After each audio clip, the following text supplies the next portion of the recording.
नमस्कार। आज हम ब्रह्म पुराण के कुछ शुरुआती हिस्सों को देखेंगे। ये हमें ले चलते हैं नैमिषारण्य, वो पवित्र जगह जहाँ कहते हैं बहुत से ऋषि तप करते थे। वहीं शौनक आदि ऋषि एक यज्ञ कर रहे थे और तभी वहां पहुंचे सूत जी, जो पुराणों के माने हुए कथावाचक हैं। तो चलिए देखते हैं ये प्राचीन ग्रंथ हमें क्या बताता है, खासकर सृष्टि की शुरुआत के बारे में। नैमिषारण्य का वर्णन तो बड़ा ही सुंदर है। एक शांत वन, हजारों ऋषि, और वहीं से सूत जी ने कथा शुरू की। कहाँ से शुरू किया उन्होंने? जी, उन्होंने बिल्कुल शुरुआत से मतलब सृष्टि की उत्पत्ति से बात उठाई। पुराण कहता है कि शुरू में सिर्फ जल ही जल था और उस जल में भगवान नारायण शयन कर रहे थे। फिर उनकी नाभि से एक सुनहरा कमल निकला और उसी कमल पर ब्रह्मा जी प्रकट हुए। अच्छा, ये कल्पना तो अद्भुत है। फिर ब्रह्मा जी ने सृष्टि कैसे बनाई? देखिए, सृष्टि की इच्छा से ब्रह्मा जी ने सबसे पहले अपने मन से, अपने संकल्प से 7 पुत्र उत्पन्न किए। मरीचि, अत्रि, अंगिरा, पुलस्त्य, पुलह, क्रतु और वशिष्ठ। हाँ, ये नाम सुने हैं। मानस पुत्र कहते हैं शायद इन्हें। जी हाँ, मानस पुत्र, क्योंकि वो मन से जन्मे थे। और ये सिर्फ पुत्र नहीं थे, बल्कि एक तरह से सृष्टि के मूल तत्व या कहें कि शक्तियां थीं। इन्हीं को आगे चलकर प्रजापति कहा गया। प्रजापति मतलब सृष्टि को आगे बढ़ाने वाले। बिल्कुल, इन्हीं से सृष्टि का विस्तार माना जाता है। ये तो हुई सृष्टि की बात। इसी में एक राजा पृथु का जिक्र भी काफी आता है। उनका जन्म भी बड़ा अजीब तरीके से बताया गया है। हाँ, उनकी कहानी थोड़ी अलग है। वो शासन और समाज से ज्यादा जुड़ती है।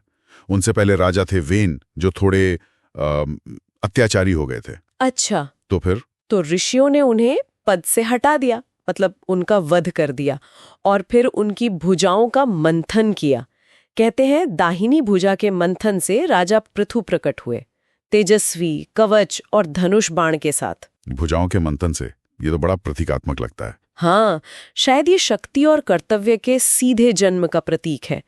और उन्होंने आते ही बहुत महत्वपूर्ण काम किए। जैसे कि उन्होंने पृथ्वी को समतल किया, मतलब रहने लायक, खेती लायक बनाया, नगर बसाए, गांव बसाए, और सबसे खास बात, पृथ्वी का दोहन।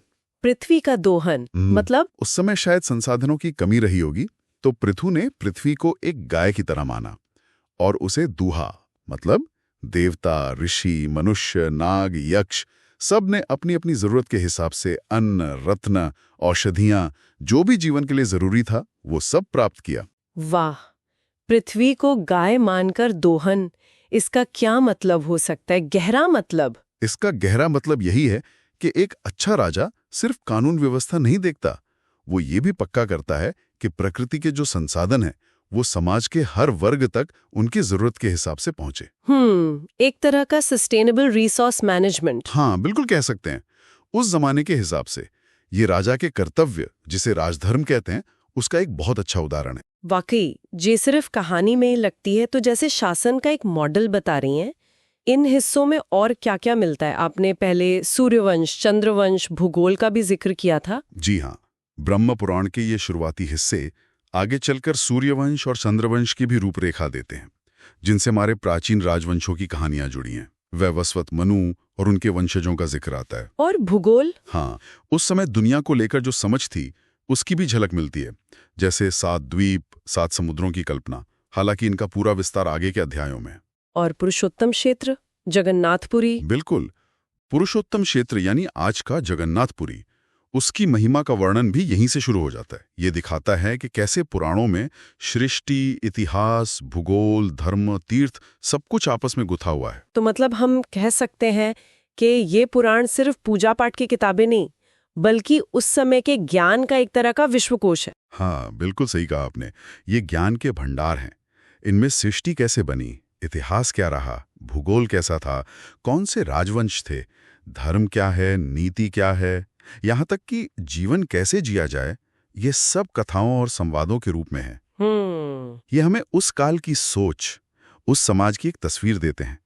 तो आज हमने ब्रह्म पुराण के कुछ शुरुआती हिस्सों से सृष्टि की कल्पना, राजा पृथु के राजधर्म का आदर्श और पुराणों के विषयों की विशालता को थोड़ा समझा।